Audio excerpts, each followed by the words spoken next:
स्वागत है आपका फ्री जीके क्यूज चैनल पे। मेरा नाम है किरण भावर। आज हम पढ़ने वाले हैं संविधान सभा के बारे में। मैं आपको A to Z समझाऊंगी काफ़ी सरल तरीके से, ताकि आपको ये देखते ही देखते वीडियो को याद हो जाए। किसी भी एग्ज़ाम की तैयारी करते हैं आप, तो ये वीडियो बहुत ही ज़्यादा इम्पॉर्टेंट है। चलिए वीडियो स्टार्ट करते हैं, लेकिन एक छोटी सी रिक्वेस्ट करेंगे, सब्सक्राइब करना आप चैनल को ना भूलें। बिल्कुल फ्री है, आपका कोई चार्ज नहीं लगेगा। ये जो रेड बटन है वीडियो के जस्ट नीचे सब्सक्राइब, उसको प्रेस करें, और जो ये बेल है उस पर भी ऑल प्रेस कर दें, ताकि जब भी वीडियो अपलोड मैं करूं तो आपके पास एक नोटिफिकेशन पहुंच जाए। वीडियो को पूरा देखिएगा, इसके बिल्कुल मत कीजिएगा, क्योंकि अभी हम थ्योरी से इसको पूरा समझेंगे। उसके बाद में इससे रिलेटेड आपको 60+ MCQs करवा दूंगी, ताकि एक रिवीजन भी आपका हो जाएगा और आपको हमेशा के लिए ये याद हो जाएगा। ठीक है, तो पहले हम अच्छी तरह से इसको समझेंगे, उसके बाद इससे रिलेटेड MCQs करेंगे। देखिए, भारतीय संविधान सभा क्या है। भारतीय संविधान सभा अगर मैं आपको थोड़ा सा बताऊं, समझाऊं, तो ऐसा है संविधान सभा। संविधान मतलब कुछ रूल्स रेगुलेशन हैं, जिसके तहत हम सब भारतीय आराम से, भाईचारा से, प्रेम पूर्वक रह सकते हैं। भारत में कोई किसी को कोई भी नुकसान नहीं पहुंचा सकता। संविधान एक पुस्तक है, उसमें सारी चीज़ें लिखी हुई है कि अगर कोई किसी को मारता है, पीटता है, तो भी उसको दंड दिया जाएगा। ठीक है, उच्च न्यायालय या फिर जो न्यायालय है ना, कोर्ट वगैरह, वहाँ से उनको दंड दिया जाता है। ठीक, ये चीज़ आपको सिंपल तरीके से समझा रही हूँ कि संविधान ये है हमारा। ठीक है, जिसमें बहुत सारे लोगों के अधिकार को सुरक्षित किया गया हुआ है।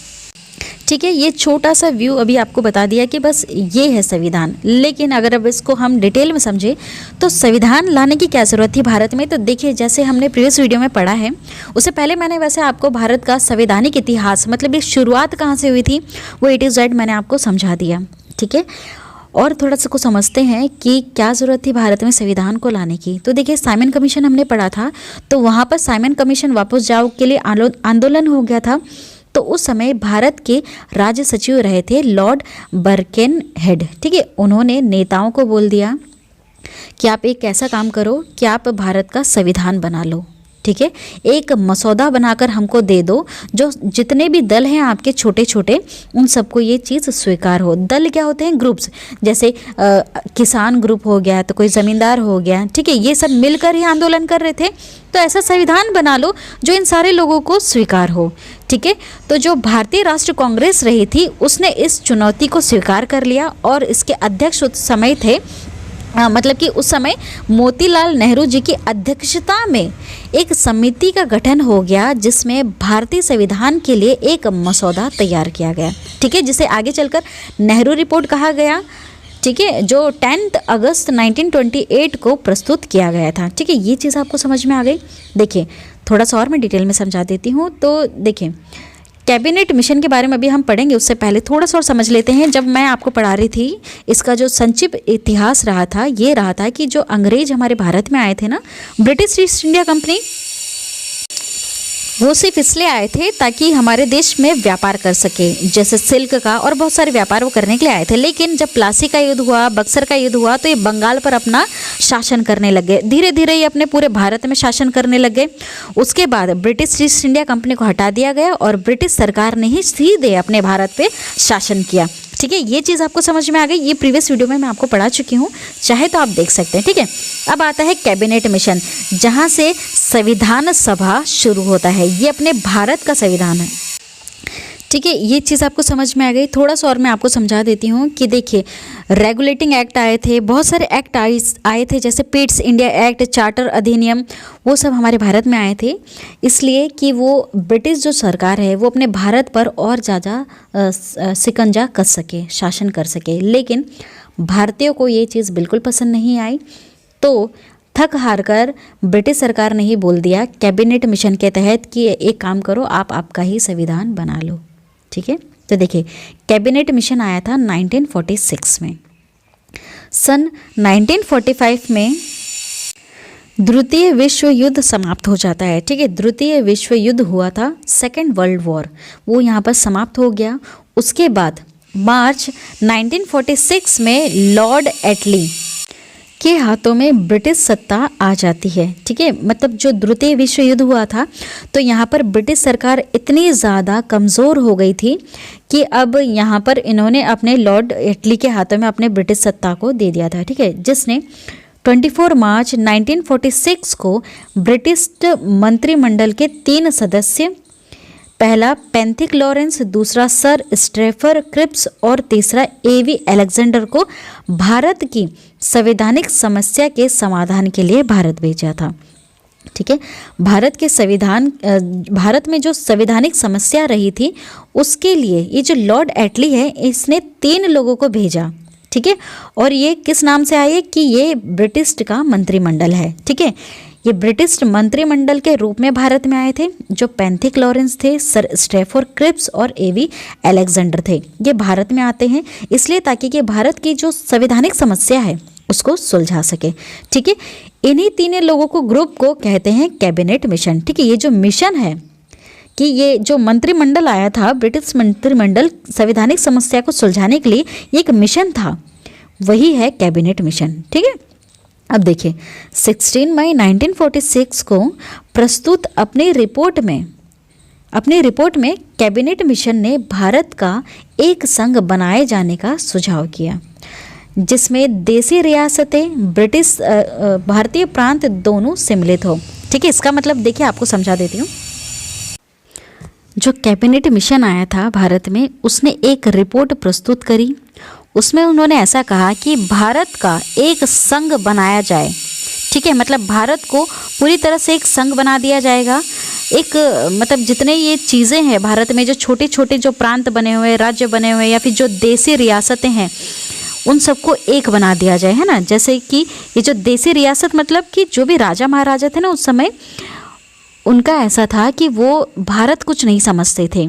वो सिर्फ ये समझते थे कि जो भी उनके अंडर में जो भी छोटे छोटे राज्य हैं, राजवाड़े हैं, बस वही उनका पूरा देश है।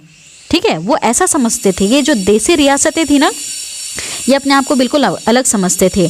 और जो ब्रिटिश भारतीय प्रांत है, जो ब्रिटिश सरकार अपना अधिकार समझते थे, वो हिस्सा अलग हो गया। देखिए, भारत तो पूरा भारत है जो अभी अपना भारत है, लेकिन उस समय जो देसी रियासतें थी जिस पर राजा महाराजाएं अधिकार जमा के बैठे थे, और जो ब्रिटिश सरकार जिसको ब्रिटिश भारतीय प्रांत कहते हैं, ये राज अपना जमा के बैठे थे। तो कैबिनेट मिशन ये चाहता था कि इसको पूरा भारत बना दिया जाए। अब ये जो तीनों चीज़ें अलग अलग फैली हुई ना, दोनों चीज़ें, इसको एक कर दिया जाए, है ना। और जो संघ में जो अवशिष्ट शक्तियाँ प्रांतों के पास हो, मतलब कि ये जो संघ है, ये जो पूरा भारत का जो संघ बनेगा, इसमें अवशिष्ट शक्तियाँ मतलब कि जो बाकी बची हुई जो शक्तियाँ हैं वो सब प्रांत के पास हो। प्रांत मतलब राज्य को ही कहते हैं, लेकिन प्रांत वर्ड पता है क्यों यूज़ करते हैं कि उस समय देखिए ये अपने आप को प्रांत मानते थे। देसी रियासत भी जो अपने भारत में है वो भी तो कोई ना कोई हिस्सा होगा, कोई महाराष्ट्र का हिस्सा होगा, कोई एमपी का हिस्सा होगा। तो ये देसी रियासतें अपने आप को एक अलग ही मानते थे, इसलिए इनको प्रांत वर्ड से जोड़कर कहते हैं या फिर देसी रियासत कहते हैं। भारत का कोई राज्य इसको नहीं कहेंगे, उस समय राज्य वर्ड का यूज़ नहीं करते थे। ठीक है, ये चीज़ आपको समझ में आ गई। अब उसके बाद देखिए, भारत के लिए संविधान सभा की जो रचना हुई है, उसके लिए संविधान सभा का विचार सबसे पहले सर्वप्रथम स्वराज पार्टी ने 1924 में प्रस्तुत किया था। ठीक है, कब किया था? 1924 में प्रस्तुत किया था। और अगर जैसे आपको पता है कि जो ये स्वराज पार्टी है ना, ये जो स्वराज पार्टी है ये एक अलग से एक पार्टी थी, उसमें ही ये विचार आया था इन लोगों को कि हमें संविधान बना लेना चाहिए। देखिए, काफ़ी समय पहले ही इन्होंने ये विचार कर लिया था 1924 में कि हमारे भारत के रूल रेगुलेशन हमको ही बनाना चाहिए। ठीक है, यहाँ पर तिलक जी का नाम बहुत ज़्यादा फेमस है, उनके द्वारा ही ये विचार प्रस्तुत किए गए थे। ठीक है, और भी बहुत सारे लोग थे क्योंकि ये पूरी पार्टी है। उसके बाद संविधान सभा के सदस्यों की जो कुल संख्या थी, देखिए आपको सिर्फ ये चीज़ ध्यान में रखना है कि यहाँ पर भारत के विभाजन के पहले भी बैठक हुई थी और भारत को ये जो पाकिस्तान जब इसमें से अलग हो गया उसके बाद भी बैठक हुई है। ठीक है, अगर आप ये दो चीज़ें समझ जाते हैं ना तो ये समझना काफ़ी ज़्यादा आसान हो जाएगा। तो देखिए, संविधान सभा के जो सदस्यों की जो कुल संख्या थी, टोटल जो संख्या थी वो थी 389। ठीक है, कितनी संख्या थी? 389 निश्चित की गई थी, जिसमें 292 ब्रिटिश प्रांत के प्रतिनिधि थे। ठीक है, मतलब जो ब्रिटिश प्रांत रहे हैं उसके जो प्रतिनिधि हैं वो यहाँ पर होंगे। ठीक है, संविधान सभा में कितने पूरी सदस्यों की कितनी संख्या होनी चाहिए? टोटल 389 होनी चाहिए, लेकिन उसमें से 292 होंगे ब्रिटिश प्रांत वाले, 4 होंगे चीफ कमिश्नर क्षेत्रों के प्रतिनिधि, ठीक है, चीफ कमिश्नर क्षेत्र के प्रतिनिधि, और जो 93 देसी रियासतें होंगी, क्या होंगी? 93 देसी रियासतें होंगी, ठीक है। अब देखिए थोड़ा सा इसको और हम समझेंगे आगे डिटेल में कि जो ये 4 चीफ कमिश्नर जो हैं क्षेत्र, ये दिल्ली, अजमेर, मारवाड़, कुर्ग जो कर्नाटक में है अभी, और ब्रिटिश का बलूचिस्तान, वो है ये 4 चीफ कमिश्नर क्षेत्र, ठीक है। ये चीज़ आपको समझ में आ गई। अब देखिए ये जो कैबिनेट मिशन है, इस योजना के अनुसार जुलाई 1946 ईस्वी में विधानसभा का चुनाव होता है, ठीक है, याद रखिएगा। अब जो योजना आई है ना, इसके तहत जो इन्होंने कहा था कि आप एक सभा बना लीजिए और उनकी रिपोर्ट के हिसाब से आपकी संविधान सभा में इतने लोग होने चाहिए, जिसमें से 292 तो ब्रिटिश प्रांत के होने चाहिए, चीफ कमिश्नर होने चाहिए, और 93 देसी रियासतों के होने चाहिए। तो इस योजना के अनुसार 1946 में संविधान सभा का अब चुनाव होता है, ठीक है, चुनाव होता है। अब उसके बाद देखिए कुल संख्या कितनी है? 389 सदस्यों में से प्रांत के लिए कितने निर्धारित कर दिए गए हैं? ये देखिए टोटल तो थे 389, इतनी सीटें भरनी थी, लेकिन उस समय सिर्फ कितनी सीटें भरी हैं? 296, ठीक है। इसका ये मतलब है सिर्फ 296 सीटें भरी गई, इतने ही सदस्यों ने इसमें पार्टिसिपेट किया, ठीक है, जिन्हें विभिन्न प्रांतों के विधानसभाओं द्वारा चुना गया, ठीक है। ये जहाँ से चुने गए हैं ना, इसको विधानसभा कह रहे हैं, ठीक है। इसमें कांग्रेस के कितने लोग होते हैं? 208, मुस्लिम लीग को 73 एवं 15 अन्य दलों के तथा स्वतंत्र उम्मीदवार इसमें निर्वाचित होते हैं, ठीक है। ये चीज़ आपको समझ में आ गई। मतलब कितने चुनाव में भरनी थी सीट? 389 की, लेकिन भरे कितने? सिर्फ 296, जिसमें से 208 तो कांग्रेस के थे, मुस्लिम लीग के 73 थे और 15 अन्य दल के थे, ठीक है। ये चीज़ आपको समझ में आ रही है? क्लियर हो गई? चलिए आगे बढ़ते हैं। अब देखिए उसके बाद क्या होता है। 9 दिसंबर 1946 ईस्वी को संविधान सभा की प्रथम बैठक नई दिल्ली स्थित कौंसिल चैम्बर के पुस्तकालय भवन में होती है, ठीक है। प्रथम बैठक कब होती है? 9 दिसंबर 1946। देखिए कंफ्यूज बिल्कुल नहीं होना है बच्चों। संविधान सभा का चुनाव हुआ था जुलाई 1946 में, लेकिन बैठक कब हुई? अब चुन लिए गए, सारे लोगों को चुन लिया गया, उसके बाद अब एक बैठक होगी, इन सभी को बुलाया जाएगा, तो 9 दिसंबर 1946 को बुलाया गया, ठीक है।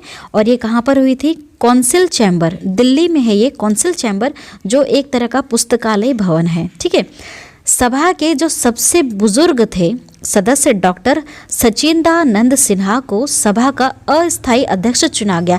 अस्थायी मतलब कि कुछ दिनों के लिए चुन लिया गया, क्योंकि देखिए उस समय इनको समझ में नहीं आ रहा था कि अभी किसको अध्यक्ष चुना जाए, तो इन्होंने ऐसा एक रिस्पेक्टफुल वे में कि यार कोई बुजुर्ग को ही बना लिया जाए, ठीक है। तो कोई बुजुर्ग को ही इन्होंने अध्यक्ष चुन लिया कुछ दिनों के लिए, जब तक कि एक सही तरीके से हम किसी को ना चुन ले, ठीक है, किसी की काबिलियत के द्वारा ना चुन ले, तब तक हम एक बुजुर्ग को इसका अध्यक्ष बना ले, ठीक है। ये चीज़ आपको समझ में आ रही है। अब देखिए मुस्लिम लीग ने इस बैठक का बहिष्कार कर दिया। क्यों किया? और पाकिस्तान के लिए बिल्कुल अलग संविधान सभा की इसने मांग प्रारंभ कर दी। देखिए चीज़ याद रखिएगा बच्चों, कंफ्यूज नहीं होना है। यहाँ पर जब चुनाव 396 चुनाव होने थे, इतने लोगों का आना था, लेकिन उसमें से सिर्फ 296 आए थे, जिसमें से कांग्रेस के 208 रहते हैं और मुस्लिम लीग के 73 और 15 अन्य दल के स्वतंत्र उम्मीदवार होते हैं इसमें, ठीक है। तो देखिए यहाँ पर ये चुनकर आ तो जाते हैं, लेकिन ये पूरी तरह से इसका बहिष्कार करते हैं। बहिष्कार करने के पीछे रीज़न क्या था? बहिष्कार करना मतलब कि उसका विरोध करना है ना। रीज़न यही था कि मुस्लिम लीग सिर्फ ये चाहती थी कि हमें पाकिस्तान अलग दे दिया जाए, हम हमारा संविधान अलग बनाएंगे, ठीक है, क्योंकि वो अपना एक धर्म अलग मान के चलते थे। क्योंकि ये सारी चीज़ों की जो जड़ फसाद थी वो थी ब्रिटिश सरकार। ब्रिटिश सरकार ने ही फूट डाला था हिंदू मुसलमान के बीच में जिसके तहत मुस्लिम लीग अलग से बन गई और उन्होंने आगे चलकर मांग रख दी कि हमको पाकिस्तान बिल्कुल अलग चाहिए, हमारा संविधान बिल्कुल अलग होगा, हम इस संविधान में नहीं आएंगे। ठीक है, ये चीज़ आपको समझ में आ रही है। उसके बाद देखिए, हैदराबाद एक ऐसी देसी रियासत रही थी जिसके प्रतिनिधित्व संविधान सभा में सम्मिलित नहीं हुए। ठीक है, हैदराबाद से भी कोई देसी रियासत नहीं आई। क्यों? देखिए, समझिए इस चीज़ को, जो मुस्लिम लीग थी वो पाकिस्तान की मांग करने लग गई। ठीक है, बाकी जो देसी रियासत थी, जो राजा महाराजा थे, वो तो समझते ही नहीं थे कुछ कि कोई भारत भी है, कोई पाकिस्तान भी है, कुछ भी नहीं है। उनको तो बस ये कि हमारा जो राजवाड़ा है, जहाँ हमारे अंडर में जो काम कर रहे हैं, बस यही हमारा देश है, हमारा राज्य है, ये है देसी रियासत। तो ठीक है, हैदराबाद को ही अपना पूरा देश समझते थे, मतलब ये एक अलग ही दुनिया थी इनकी। तो ये लोग तो इस चुनाव में बिल्कुल आए नहीं, मतलब ये बिल्कुल समझ नहीं रहे थे इस चीज़ को कि हमारी लड़ाई जो है मेन ये है ब्रिटिश सरकार से, उसको हटाना है और हमारा अपना एक संविधान रखना है। ठीक है, देसी रियासत और मुस्लिम लीग बिल्कुल अलग चल रहे थे। ठीक है, ये चीज़ आपको समझ में आ गई। चलिए देखिए आगे बढ़ते हैं। प्रांतों या देसी रियासत, प्रांत मतलब वही छोटे छोटे राज्य और देसी मतलब वही जो राजा महाराजा थे, है ना, बाकी सबको मिलाकर आज का अपना भारत है, को उनकी जनसंख्या के अनुपात में संविधान सभा के प्रतिनिधित्व दिया गया था। ठीक है, जो संविधान सभा के जो प्रतिनिधित्व थे इनको इनके जनसंख्या के अनुसार अब इनको दे दिया गया। साधारण क्या इन्होंने रेशियो रखा, 10 लाख आबादी जो आबादी है उनके स्थान पर एक स्थान का आवंटन किया गया। ठीक है, मतलब कि प्रांत और जो देसी रियासतें हैं इसमें जो 10 लाख की जो जनसंख्या है रहती है उनके ऊपर एक स्थान रखा जाएगा, मतलब एक प्रतिनिधित्व वहाँ से चुना जाएगा। ठीक है, ये चीज़ समझ में आ गई। उसके बाद देखिए, प्रांतों या प्रतिनिधित्व मुख्यतः 3 प्रमुख समुदायों की जनसंख्या के आधार पर विभाजित कर दिया गया, जैसे मुस्लिम, सिख और जो साधारण लोग थे। ठीक है, बहुत सारे लोग धर्म को नहीं भी मानते थे, बहुत सारे लोगों ने धर्म अपना रखा था, मुस्लिम, सिख और साधारण लोग। ठीक है, उनके हिसाब से ये चीज़ों को बांट दिया गया था। देखिए यहाँ पर धर्म को कितना अलग अलग करके रखा इन ब्रिटिश सरकार ने। ये चाहते तो पूरा भारत एक कर सकते थे, लेकिन इन्होंने धर्म के आधार पर करना चालू किया, क्योंकि ये चाहते ही ये थे कि आपस में लड़े, है ना। देखिए ठीक है, तो देसी रियासत तो बिल्कुल अलग है यहाँ से, लेकिन जो प्रांत जो बचे जाते हैं वहाँ पर अभी इतनी जातियों के लोग थे, इनके आधार पर अब इसको अलग अलग कर दिया जाता है। ठीक है, कि ये जो प्रतिनिधित्व चुने जाएंगे वो इनकी आबादी के ऊपर होंगे। अब देखिए, संविधान सभा की जो प्रमुख समितियां रही हैं उनके जो अध्यक्ष हैं वो उनके नाम पढ़ लेते हैं। मैं इसको ट्रिक से अलग से याद करवा दूंगी। ठीक है, यहाँ पर अभी पढ़ लेते हैं। संचालन जो समिति थे उसके अध्यक्ष रहे हैं डॉक्टर राजेंद्र प्रसाद। संघीय संविधान समिति के अध्यक्ष रहे हैं पंडित जवाहरलाल नेहरू जी। प्रांतीय है ना, प्रांत आपको पता है, प्रांत बता दिए जो छोटे छोटे राज्य, संघ पूरा ग्रुप हो गया। ठीक है, और इनको जो संचाल करेंगे पूरे वो है डॉक्टर राजेंद्र प्रसाद। तो संघ संविधान की समिति कौन हो गए? पंडित जवाहरलाल नेहरू जी। प्रांत का जो संविधान होगा उसके समिति के कौन अध्यक्ष हो जाते हैं? सरदार वल्लभ भाई पटेल। और प्रारूप समिति उनके होते हैं डॉक्टर भीमराव अंबेडकर जी। ठीक है, उसके बाद जो संघ समिति शक्ति समिति के अध्यक्ष होते हैं वो होते हैं पंडित जवाहरलाल नेहरू जी।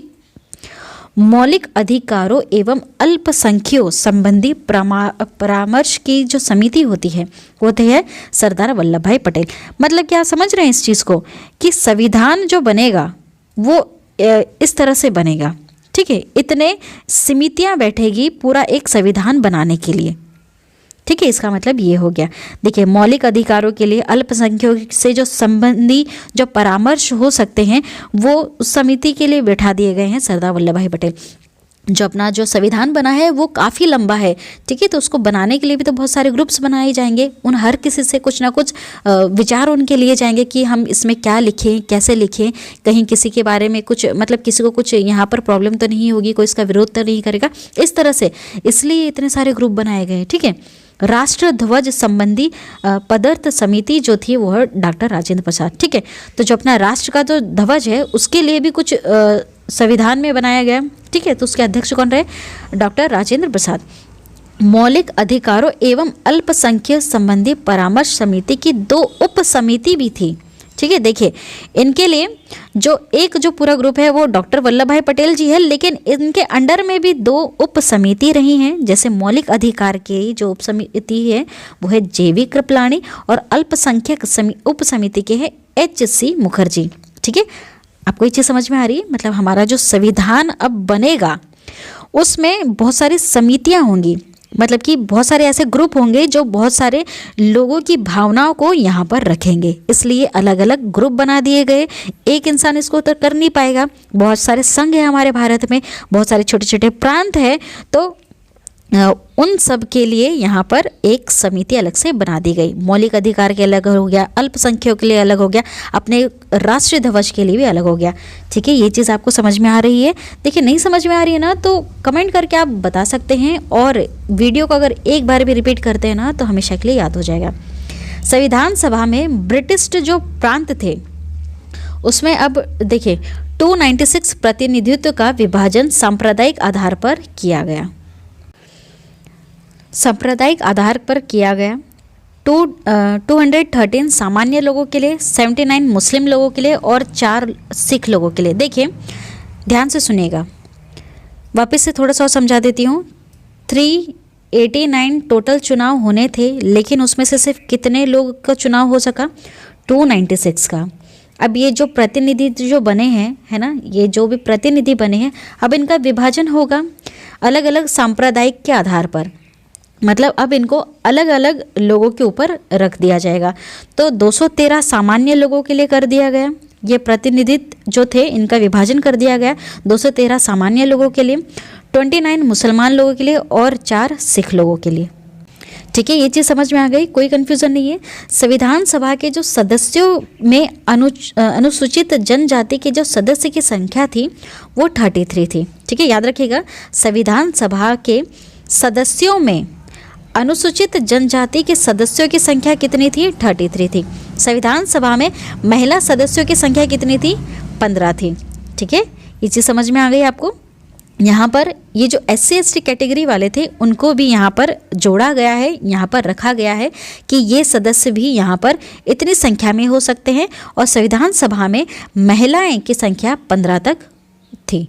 ठीक है, संविधान सभा में सदस्यों में जो अनुसूचित जनजाति थी उनकी 33 थी। ये जो वैल्यूज़ है ना, इनको ज़रूर याद रखिएगा बच्चों, क्योंकि इससे रिलेटेड क्वेश्चंस ही पूछे जाते हैं। एक और चीज़, ये जो भी संख्या अभी हम पढ़ रहे हैं ना, ये भारत के विभाजन के पहले की है। ठीक है, इस चीज़ को अगर आप याद रखोगे ना तो बहुत सारे कन्फ्यूज़न दूर हो जाएंगे आपकी। ये भारत के विभाजन के पहले की ये संख्या है। देखिए जो 15 महिला रही थी संविधान सभा में, उनके नाम हम पढ़ लेते हैं यहाँ पर। संविधान सभा की महिला सदस्य टोटल कितनी बैठी थी? 15 थी। ठीक है, तो देखिए अम्मू स्वामीनाथन, एनी मेस्करिन, बेगम एजाज रसूल, दक्षयानी वेलयादुन, इनके बारे में हम बाद में पढ़ेंगे अच्छी तरह से। यहाँ पर अभी नाम पढ़ लेते हैं। जीत दुर्गाबाई, हंसा मेहता, कमला चौधरी, लीला रे,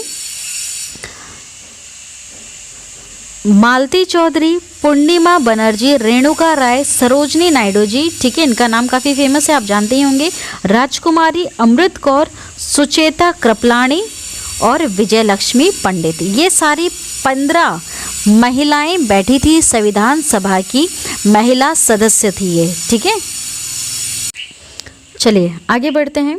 उसके बाद देखिए मैं सारी लाइन को अच्छी तरह से समझाती चलूँगी, ताकि आप जब इसका PDF खोल के अगर पढ़ते हैं तो आपको आराम से समझ में आए। 11 दिसंबर 1946 को डॉक्टर राजेंद्र प्रसाद जी को संविधान सभा के स्थायी अध्यक्ष निर्वाचित कर देते हैं। ठीक है, देखिए उससे पहले कौन थे? डॉक्टर सच्चिदानंद सिन्हा को अस्थायी अध्यक्ष बनाया जाता है कुछ दिनों के लिए, क्योंकि ये सबसे ज़्यादा बुजुर्ग थे। ठीक है, उसके बाद काबिलियत देखते हुए स्थायी कर दिया गया किनको? डॉक्टर राजेंद्र प्रसाद जी को 11 दिसंबर 1946 को। ठीक है, तो देखिए उससे पहले सिर्फ 9 दिसंबर 1946 को ही बनाया गया था किनको? डॉक्टर सच्चिदानंद सिन्हा को। 9, 10, 11 सिर्फ 2-3 दिन के लिए ही वो बने थे। ठीक है, ये चीज़ आपको समझ में आ गई। संविधान सभा की कार्यवाही 13 दिसंबर 1946 को जवाहरलाल नेहरू जी द्वारा पेश किए गए उद्देश्य प्रस्ताव के साथ अब प्रारंभ कर दिया जाता है। ठीक है, संविधान सभा की जो कार्यवाही है, संविधान लिखने की कार्यवाही, ये 13 दिसंबर 1946 को जवाहरलाल नेहरू जी द्वारा पेश किए गए उद्देश्य प्रस्ताव के साथ प्रारंभ कर दिया जाता है। उसके बाद देखिए 22 जनवरी 1947 ईस्वी को उद्देश्य प्रस्ताव की स्वीकृति के बाद संविधान सभा ने संविधान निर्माण हेतु अनेक समितियां नियुक्त की। देखिए कार्य प्रारंभ जो ये प्रस्ताव है ना, उद्देश्य प्रस्ताव कब आया? 13 दिसंबर 1946 को आया पंडित जवाहरलाल नेहरू जी द्वारा, लेकिन इसको स्वीकृति कब मिली? 22 जनवरी 1947, अगले साल 22 जनवरी को। ठीक है, याद रखिएगा ये 46 का सन है, उसके बाद 47 में इस प्रस्ताव को स्वीकृति मिलती है। उसके बाद संविधान सभा ने संविधान निर्माण हेतु अनेक समितियां नियुक्त की। इनके प्रमुख थी वार्ता समिति, संघ संविधान समिति, प्रांतीय संविधान समिति, संघ शक्ति समिति, प्रारूप समिति, जिसका चार्ट अभी मैंने आपको बताया अच्छी तरह से पढ़ के। ठीक है, कि कौन किसके अध्यक्ष रहे थे। ये सारी समितियां बन गई और अब यहाँ पर ये सारी समिति अपना कार्य शुरू कर देती है संविधान बनाने के लिए। ठीक है, इनके अंदर अध्यक्ष कौन कौन है वो मैंने अभी आपको पढ़ के बता दिया। तो ये प्रमुख समिति थी, मतलब देखिए कोई एक इंसान तो बना नहीं सकता, तो सबकी सहमति होना ज़रूरी थी, सबके विचार यहाँ पर होने ज़रूरी थे। उसके बाद देखिए BN राव द्वारा तैयार किए गए संविधान के प्रारूप पर विचार विमर्श करने के लिए संविधान सभा द्वारा 29 अगस्त 1947 ईस्वी को एक संकल्प पारित करके प्रारूप समिति का गठन किया गया तथा इसके अध्यक्ष के रूप में डॉक्टर भीमराव अंबेडकर जी को चुना गया। प्रारूप समिति के अध्यक्ष की संख्या 7 थी, जो इस प्रकार है। इसको समझ लेते हैं पहले अच्छी तरह से। देखिए जो BN राव हैं ये अध्यक्ष नहीं है। ठीक है, ये कोई भी अध्यक्ष नहीं है, ये कहते हैं कि जज है। ठीक है, ऐसा पढ़ा है इनके बारे में, तो ये ऐसे कहते हैं कि ये जज है, ये कोई भी अध्यक्ष नहीं होते हैं। तो देखिए जो भीमराव अंबेडकर जी हैं ना, डॉक्टर भीमराव अंबेडकर जी जन्मे तो मध्य प्रदेश के महू में हैं, लेकिन ये चुनाव सबसे पहले लड़ते हैं मुंबई से, वहाँ से हार जाते हैं। तो ये अपने आप को चुनाव एक और लड़ते हैं, कहाँ से? बांग्लादेश से। ठीक है, बांग्लादेश से चुनाव लड़ते हैं, वहाँ से ये जीत जाते हैं। ये जो प्रतिनिधि है ना, ये जो प्रतिनिधि जो हमने अभी पढ़े हैं, ये जो चुने गए थे, इतने जो उठकर आए थे, ये बाद में वहाँ से जीत तो जाते हैं, लेकिन होता क्या है जब भारत अलग हो जाता है, तो बांग्लादेश अलग हो गया, पाकिस्तान अलग हो गया, तो उसके बाद डॉक्टर भीमराव अंबेडकर जी की जो चुनी हुई जो सीट रहती है वो तो चली जाती है, क्योंकि ये भारत में आ जाते हैं, वहाँ के नहीं होते हैं, तो वो सीट तो उनके हाथ से चली गई। उसके बाद क्या होता है, ये जो BN राव जी हैं ये महाराष्ट्र की सरकार से कहते हैं कि आप वहाँ एक सीट खाली कर दो और भीमराव अंबेडकर जी को वहाँ पर बिठा दो, क्योंकि इनका होना बहुत ज़्यादा ज़रूरी है संविधान बनाने की समिति में। ठीक है, ये चीज़ आपको समझ में आ गई। तो यही बात रही है, टर्निंग पॉइंट रहा है कि BN राव द्वारा ही तैयार किए गए संविधान के प्रारूप पर विचार विमर्श करने के लिए संविधान सभा, है ना, देखिए याद रखना, तैयार किया है इन्होंने, प्रारूप तैयार किया है किन्होंने? BN राव जी ने, है ना, तैयार किया था संविधान के प्रारूप पर। संविधान का जो प्रारूप है ये इन्होंने ही तैयार किया है, BN राव जी ने। इस पर विचार विमर्श करने के लिए संविधान सभा द्वारा 29 अगस्त 1947 ईस्वी को एक संकल्प पारित करते हैं, जिसमें प्रारूप समिति का गठन किया गया तथा इसके अध्यक्ष के रूप में डॉक्टर भीमराव अंबेडकर जी को चुना गया। देखिए यहाँ पर अभी यहाँ पर सीधे इसके अध्यक्ष चुने जाते हैं, जो कि पहले बांग्लादेश से चुनाव लड़े थे, उसके बाद वहाँ से हट जाते हैं, कोई उनकी कोई वैल्यू नहीं रहती है, बाद में ये इधर आते हैं और भीमराव अंबेडकर, ये जो BN राव है ये सिफारिश करते हैं कि नहीं इनको लाया जाए। तो उसके बाद ये जो तैयार करते हैं प्रारूप, संविधान का प्रारूप जो तैयार करते हैं, इसके विचार विमर्श के लिए, है ना, ये चाहते हैं कि अध्यक्ष इनको ही बनाया जाए। किनको? डॉक्टर भीमराव अंबेडकर जी को, ये ऐसा चाहते हैं। इसलिए भीमराव अंबेडकर जी को चुना गया और प्रारूप समिति के सदस्य जो थे वो टोटल 7 थे। और कौन कौन थे इसमें अब ये देख लेते हैं। ठीक है, सुनिएगा ध्यान से। प्रारूप जो समिति है उसका स्वरूप तैयार किया है, ये तैयार किसने किया है? BN राव जी ने, और इसके अध्यक्ष जो हैं वो है डॉक्टर भीमराव अंबेडकर जी। ठीक है, कोई कन्फ्यूज़न तो नहीं है? होती है तो प्लीज़ कमेंट करें, मैं वापस एक और बार अलग से वीडियो बना दूंगी, लेकिन इसको समझना बहुत ज़्यादा ज़रूरी है आप लोगों के लिए। देखिए, डॉक्टर भीमराव अंबेडकर जी ये अध्यक्ष रहे हैं, एन गोपाल स्वामी अय्यर, उसके बाद अलादी कृष्ण स्वामी अय्यर, ये जो 7 जो इसमें रहे ना प्रारूप समिति में, ये इतने मेंबर्स थे, ये तो अध्यक्ष थे। उसके बाद Kanhaiya Lal, Manik Lal Munshi, Syed Mohammad Sadullah, N Madhavrao, B L Mitra के स्थान पर, ठीक है, इनके जो मित्र है उनके स्थान पर ये आते हैं। ये जो एन माधवराव है ना, ये बी एल इनके मित्र हैं, उनके स्थान पर ये यहाँ पर होते हैं। डीपी खेतान 1948 ईस्वी में इनकी मृत्यु के बाद टीटी कृष्णामचारी को सदस्य बनाया जाता है। अब ये जो 7 सदस्य के आपने नाम सुने हैं, इसमें आपने कहीं भी बी एन राव का नाम नहीं सुना है, क्योंकि इन्होंने सिर्फ ये बात कही थी, इनके द्वारा ही जो संविधान का जो प्रारूप तैयार किया गया है, सिर्फ उसके विचार विमर्श के लिए ही ये इस तरह की बात रखते हैं। ठीक है, मतलब इनका सिर्फ बी एन राव का यही रोल था कि इन्होंने संविधान का प्रारूप तैयार किया है। ठीक है, ये चीज़ आपको समझ में आ रही है, कंफ्यूज नहीं होना है बच्चों। चलिए उसके बाद आगे बढ़ते हैं। संविधान सभा में अंबेडकर का पहली बार निर्वाचन बंगाल से तथा देश बंटवारे के बाद उनका निर्वाचन बॉम्बे से होता है। ठीक है, ये चीज़ अभी मैंने आपको डिटेल से समझाई कि पहले तो ये बंगाल से जीत जाते हैं, लेकिन उसके बाद फिर एक और बार ये बॉम्बे में आते हैं। देखिए, शुरुआत में तो बॉम्बे से ही लड़ते हैं, लेकिन वहाँ पर हार जाते हैं। उसके बाद अपना सिक्का चलाने के लिए बंगाल में चले जाते हैं, वहाँ से जीत तो जाते हैं, लेकिन भारत का बंटवारा हो गया, तो वहाँ से वापस सीट चली गई, वापस आ गए बॉम्बे में। किसकी सिफारिश पर? बी एन राव जी के सिफारिश पर ही इनको अध्यक्ष बना दिया जाता है। ठीक है, ये चीज़ आपको समझ में आ गई, काफ़ी ज़्यादा इंपॉर्टेंट थी जो मैंने क्लियर कर दी है। 3 जुलाई 1947 ईस्वी की योजना के अनुसार देश का बंटवारा हो जाने पर भारतीय संविधान सभा की कुल सदस्य संख्या 324 नियत की गई। ठीक है, देखिए पहले क्या संख्या थी? 379 थी देश बंटवारे के पहले, लेकिन बच्चों देश बंटवारा होने के बाद इन्होंने ऐसा सोचा कि अब सिर्फ इतनी ही रह जाएगी। कितनी? 324, सिर्फ इतनी नियत कर दी गई, क्योंकि अब आधी सीटें तो वहाँ चलेगी पाकिस्तान में, जिसमें 235 स्थान प्रांत के लिए कर दिए गए और 89 स्थान देसी राज्यों के लिए कर लिए गए। ठीक है, कन्फ्यूज़न हटा देती हूँ एक और बार। 379 भारत के मतलब अलग होने से पहले थी, जिसमें से 292 प्रतिनिधित्व ब्रिटिश भारत गवर्नर के अधीन थे। ठीक है, जिसमें से 11 प्रांतों से 4 चीफ कमिश्नरी थे। ठीक है, और 93 प्रतिनिधित्व देशीय रियासतें थी। ठीक है, 93 कितनी थी?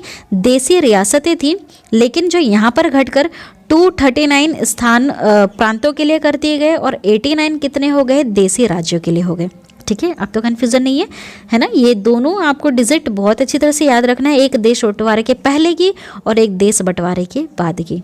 ठीक है, चलिए आगे बढ़ते हैं। कैबिनेट मिशन 1945 ईस्वी के प्रस्ताव पर गठित अंतरिम मंत्रिमंडल 2 सितंबर 1946 तक क्या रहा था? ठीक है, ये जो कैबिनेट मिशन आया उसके बाद प्रस्ताव जो हुआ उस पर जो गठित हुआ था अंतरिम मंत्रिमंडल, वो क्या रहा था? ये चार्ट पढ़ के बता देते हैं अभी आपको। ठीक है, देखिए जवाहरलाल नेहरू जी कार्यकारी थे, परिषद के उपाध्यक्ष विदेशी मामले तथा राष्ट्रमंडल। ठीक है, ये इनका विभाग रहा था कि इसके मंत्री थे, किसके? परिषद के उपाध्यक्ष भी थे, विदेशी मामले तथा राष्ट्रमंडल के मंत्री रहे हैं। उसके बाद वल्लभ भाई पटेल जी गृह सूचना तथा प्रसारण के रहे थे, बलदेव सिंह रक्षा के लिए थे, जॉन मथाई उद्योग तथा आपूर्ति के लिए थे, सी राजगोपालाचारी शिक्षा के लिए थे, CH भाभा कार्य खान एवं बंदरगाह के मंत्री थे,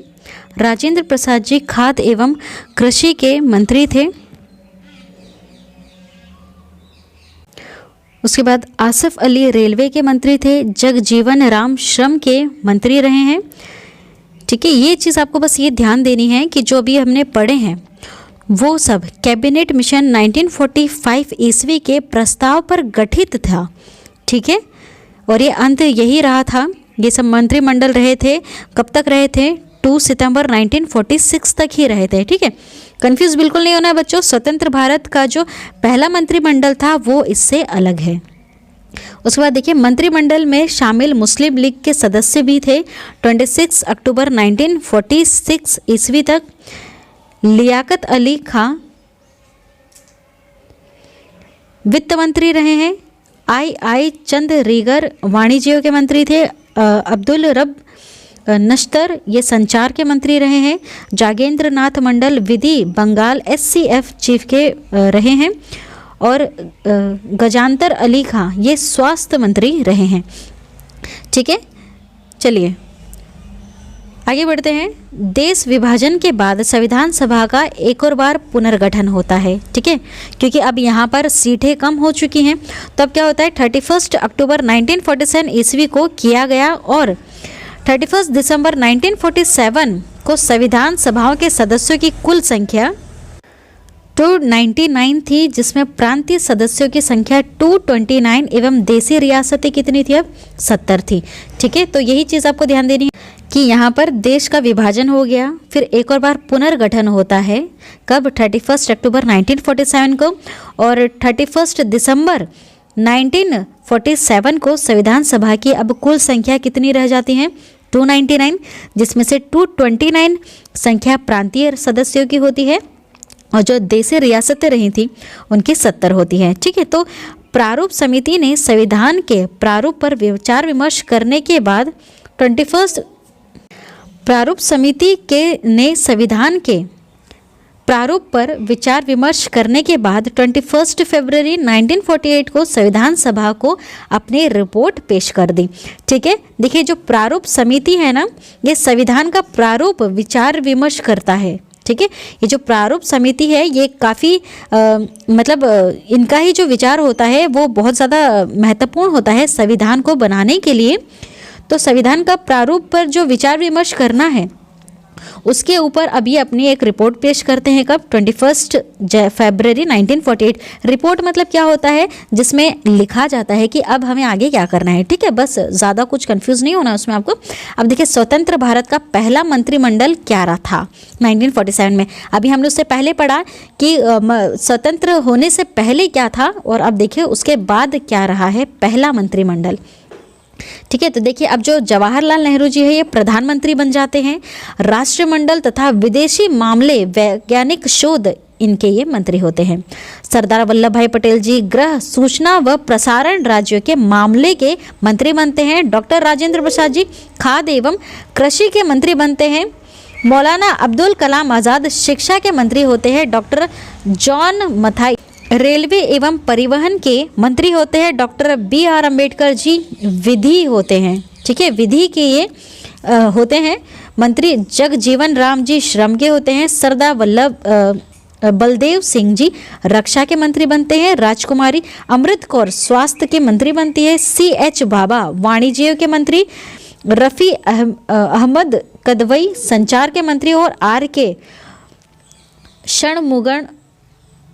षणमुगम शेट्टी ये वित्त मंत्री बनते हैं। ठीक है, उसके बाद देखिए दो और हैं। डॉक्टर श्यामा प्रसाद मुखर्जी ये उद्योग एवं आपूर्ति के मंत्री होते हैं। VN गाडगिल ये कार्य खान एवं ऊर्जा के मंत्री होते हैं। ठीक है, तो देखिए कितना बड़ा डिफरेंस है दोनों में। एक वो मंत्रिमंडल जो कैबिनेट मिशन के प्रस्ताव पर बना था, और दूसरा अब ये खुद भारत ने ही अपने फैसले पर मंत्रिमंडल बना रखे थे। संविधान सभा, अब देखिए ध्यान से पढ़िएगा, है ना। संविधान सभा के संविधान का प्रथम वाचन 4 नवंबर से 9 नवंबर 1948 तक चलता है। संविधान का दूसरा जो वाचन होता है वो 15 नवंबर 1948 ईस्वी को प्रारंभ हुआ, जो 17 अक्टूबर 1946 ईस्वी तक चलता है। ठीक है, देखिए इसका प्रथम जो वाचन है वो 4 नवंबर से 9 नवंबर 1948 तक चलता है, सिर्फ कुछ दिनों के लिए। उसके बाद जो दूसरा जो वाचन होता है ये 15 नवंबर से, है ना, अगले साल 17 अक्टूबर 1949 तक चलता है। ठीक है, मतलब काफ़ी लंबा चलता है। संविधान सभा के संविधान का जो तीसरा वाचन है है ना, वो अब 14 नवंबर 1946 से को प्रारंभ होता है और 26 नवंबर 1949 ईस्वी तक चला और संविधान सभा द्वारा संविधान को पारित कर दिया गया। ठीक है, इस संविधान सभा के सदस्य उस समय कितने उपस्थित थे? 284। होने कितने थे? 299। ठीक है, याद रखिएगा 299 संख्या रख दी गई थी, लेकिन उपस्थित कितने थे? 284। कंफ्यूज बिल्कुल नहीं होना बच्चों। तो देखिए, वाचन मतलब क्या है कि वाचन इनका एक ड्यूरेशन है जिसमें ये लिखा जा रहा था। ठीक है, जिनके ऊपर विचार विमर्श हो रहे थे, लिखा जा रहा था, ये ड्यूरेशन है। ठीक है,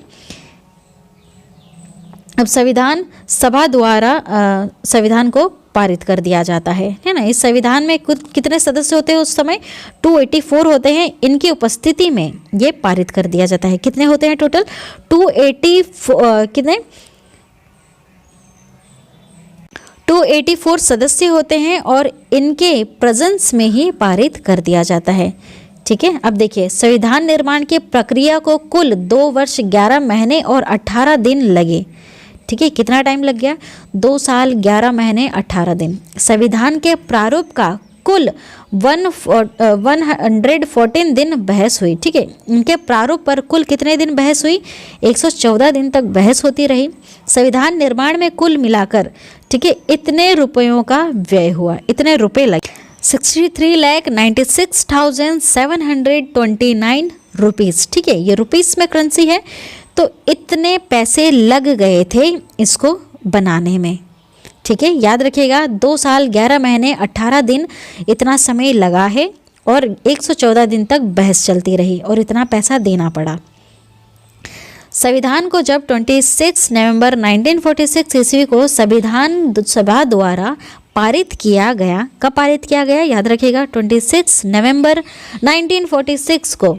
तब इसमें कुल 22 भाग थे, 395 अनुच्छेद थे और 8 अनुसूचियां थी। बच्चों याद रखिएगा, जब ये पारित किया गया उस समय 22 तो भाग थे, 395 अनुच्छेद थे और सिर्फ 8 अनुसूचियां थी।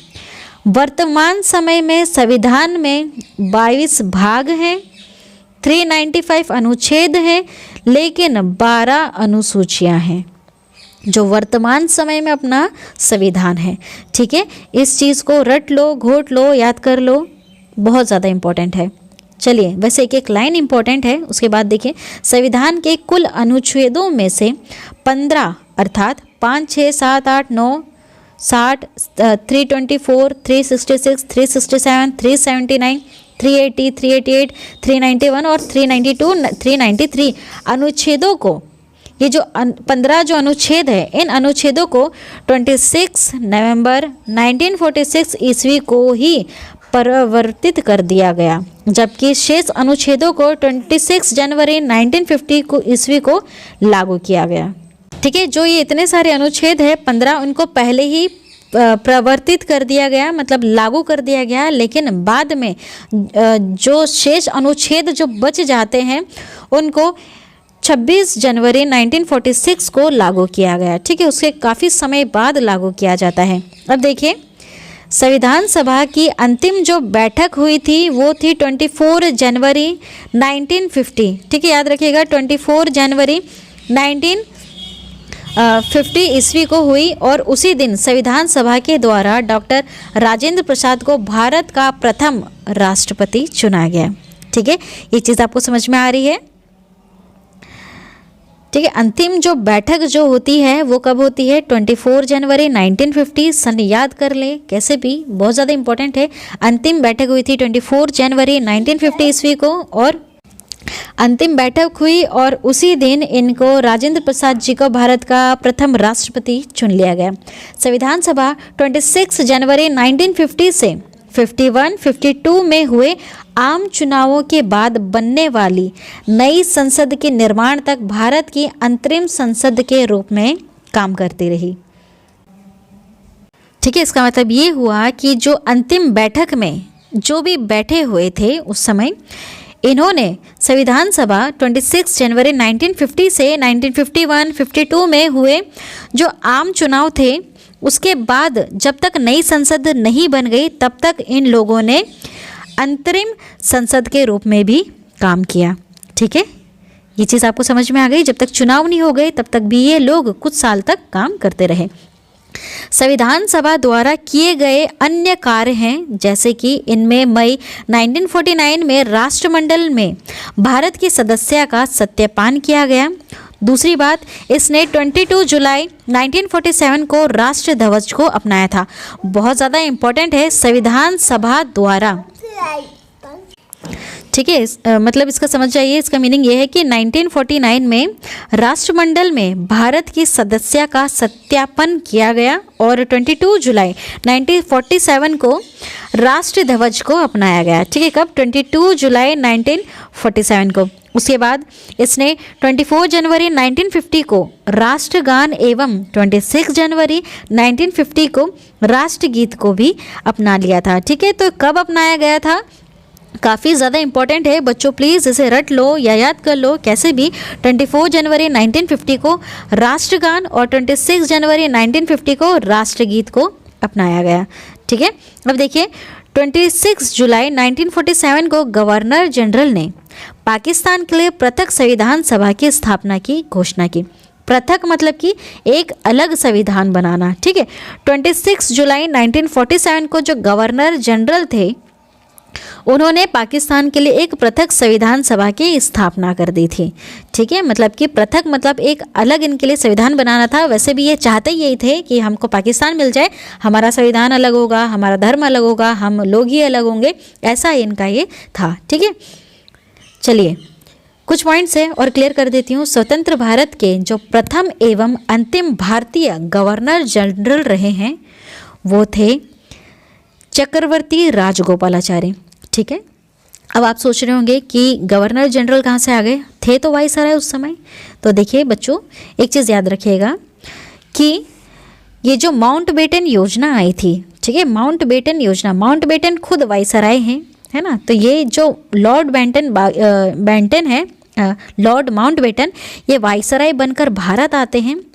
यहीं से शुरुआत हो जाती है और इन्हीं के कहने पर, है ना, इन्हीं के कहने पर ये हमारा भारत का विभाजन होता है। कब? 15 अगस्त 1947 को। ठीक है, इन्होंने सबसे बड़ा कार्य किया था, 2 राज्य बना दिए अलग अलग। देखिए अब राज्य का शब्द यहाँ प्रयोग हो रहा है, उससे पहले सिर्फ प्रांत, देश, रियासतें, सिर्फ इन वर्ड का यूज होता था।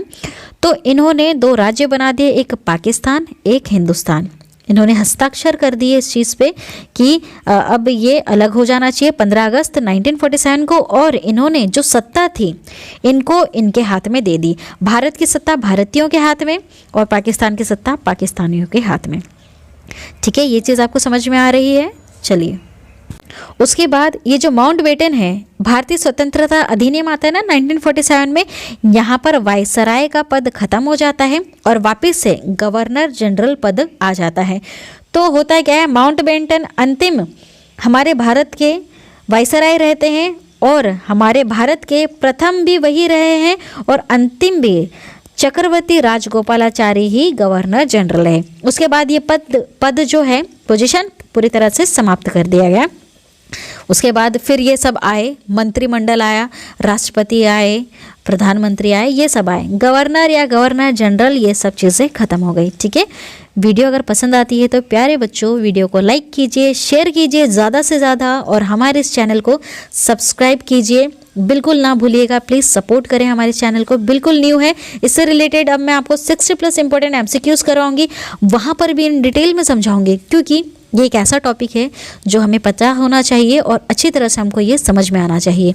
ठीक है, तो चलिए थैंक यू। वीडियो पसंद आती तो प्लीज़ लाइक करें, कमेंट करके भी ज़रूर बताएं।